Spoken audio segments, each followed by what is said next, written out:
Waraka wa amani uliowafanya Wayahudi washindwe kula na kunywa wakati ule.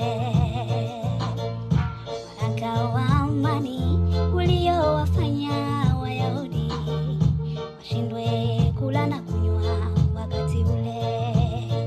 Waraka ulioandikwa Wayahudi wauawe. Waraka uliotangaza Mordekai anyongwe. Waraka ulioandikwa Wayahudi wauawe. Waraka uliotangaza Mordekai anyongwe. Esta akiwa kwenye nyumba ya kifarume. Esta akiwa ni Malkia.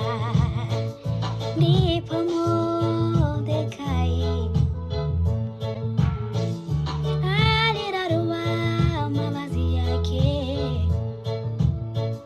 Alivaa mavazi ya magunia, ilionesha ya kwamba naomboleza. Akasimama